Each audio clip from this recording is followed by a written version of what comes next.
Hello' everyone, আশা কৰিছোঁ আপোনালোক সকলো ভালে আছে, কুশলে আছে আৰু সকলো ভালে থকাটোৱে কামনা কৰোঁ। ময়ো ভালে আছোঁ। মোৰ চেনেলৰ আন এটি ভিডিঅ'লৈ আপোনালোক সকলোকে পুনৰবাৰ স্বাগতম জনাইছোঁ। আৰু আজি ৰাতিপুৱাই আমি এফালে যাবলৈ ওলাইছোঁ। তাকে অকণমান ভাবিলোঁ আপোনালোককো দেখাওঁ। আশা কৰিছোঁ আপোনালোকে ভিডিঅ'টো চাই ভাল পাব। আৰু যিসকলে মোৰ চেনেলটো এতিয়ালৈকে ছাবস্ক্ৰাইব কৰা নাই তেওঁলোকে কাষতে থকা বেল আইকনটো প্ৰেছ কৰি প্লিজ মোৰ চেনেলটো ছাবস্ক্ৰাইব কৰি দিবলৈ নাপাহৰিব। আজি আমি যাম হোজাইলৈ, ভাইটিৰ বিয়াৰ দিন বাৰ ঠিক কৰিবলৈ যাম। আপোনালোককো জনাই আছোঁ কেতিয়া কি হয়, আপোনালোকে ভিডিঅ'টো চাই থাকিব শেষলৈকে। আমি ওলাই মেলি ৰেডি হৈ আছোঁ। মাহঁত এতিয়া অহাই নাই ন, সেইকাৰণে আমি ৰখি আছোঁ। আৰু এইফালে এতিয়া আমাৰ মাহঁত আহি পাই গ'লহি আৰু এতিয়া আমি যাব লাগে। তেন্তে পলম নকৰি এইফালে আমাৰ দেউতা বহিছে আগত আৰু আমাৰ ডাঙৰ ভাইটি, আমাৰ ছোৱালী এইফালে আৰু মেজেং সিহঁতকেইটা বহিছে শেষত।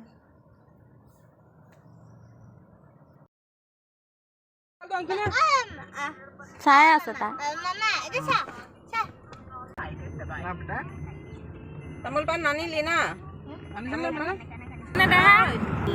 আৰু এইফালে আমি আহি এতিয়া পালোহি ডবকা। আৰু ইয়াৰ পাহাৰখনৰ সৈতে দেখিছেনে পথাৰখন, পৰিৱেশটো কিমান ভাল লাগিছে। আৰু আজি ৰ'দটো বহুত কাঢ়া হয়, গৰমটো বহুত বেছি, তথাপিও কি কৰিব উপায় নাই। আৰু এতিয়া আমি আহি পাই গ'লোহি হোজাই আৰু মাহঁতে ইয়াতে কিবা কিবি কিনিব। এতিয়া আমি অকণমান সময় ৰখিলোঁ, তাৰপিছত আকৌ আপোনালোকক পুনৰ দেখাই আছোঁ। এইফালে এনেই অকণমান আপোনালোককো দেখালোঁ বাৰু। এইফালে বিশাল কিবা কিবি আছে আৰু আমি এতিয়া নতুন বজাৰত আছোঁ। ইয়াতে আজি ইমান গৰম দিছে, আমাৰ মাও আজি আইচক্ৰীম খাইছে। তাৰপিছত আমি এইফালে আহি পাই গ'লোঁ আৰু আহি পাওঁতে এইফালে চাহ খাবলৈ দিলে আৰু চাহ তাহ খাই আমাৰ মা দেউতাহঁতে এইফালে পঞ্জিকাতে ভাল দিন বাৰ চাই আছে। আৰু আমাৰ দেউতাহঁত যিহেতু শংকৰী সংঘৰ হয়, সেইকাৰণে ইমান চোৱা চিতা কৰি নাথাকে, এনেকৈ ভাল দিন এটা চাই আৰু এইফালে চাই মেলি হৈ গ'ল। আৰু আমি এতিয়া কাষতে আছে আমাৰ দাদাহঁতৰ ঘৰ, ভাবিলোঁ তাৰপৰা এপাক আহোঁগৈ। তাৰপিছত এইফালে আমি চব এতিয়া তালৈ যাবলৈ আহিছোঁ আৰু তাৰপিছত আকৌ আপোনালোকক দেখাই আছোঁ বাৰু। এইফালে এতিয়া আমি আহি পালোহি দাদাহঁতৰ ঘৰ।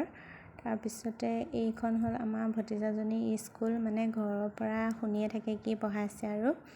তাৰপিছতে এতিয়া এইফালে আমাক চাহ তাহ খাবলৈ দিলে, খাই মেলি লওঁ, আকৌ তালৈ যাওঁ।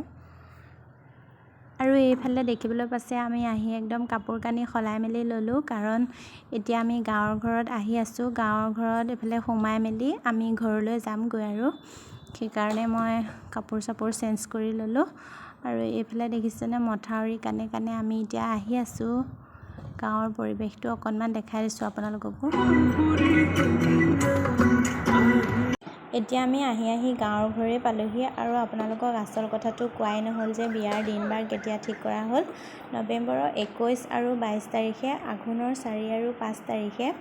এয়া দেখিছেনে আমাৰ গাঁৱৰ ঘৰখন। আৰু আপোনালোকক কেতিয়াবা ভালদৰে দেখাম বাৰু আমাৰ গাঁৱৰ ঘৰখন। এইফালে আমাৰ মা আৰু দেউতা ৰখীয়া আছে, এয়া চোতালতে বহি আছে। আৰু যদিহে ভিডিঅ'টো চাই ভাল পালে লাইক কৰিব, শ্বেয়াৰ কৰিব, লগতে কাষতে থকা বেল আইকনটো প্ৰেছ কৰি দিব। আজিলৈ ভিডিঅ'টো আৰু বেছি দীঘলীয়া কৰি নাথাকোঁ। আমি আজি ইয়াত থকা নহয়, যিহেতু আজি গুচি যামগৈ ঘৰলৈ, সেইকাৰণে আজিলৈ ইমানেই।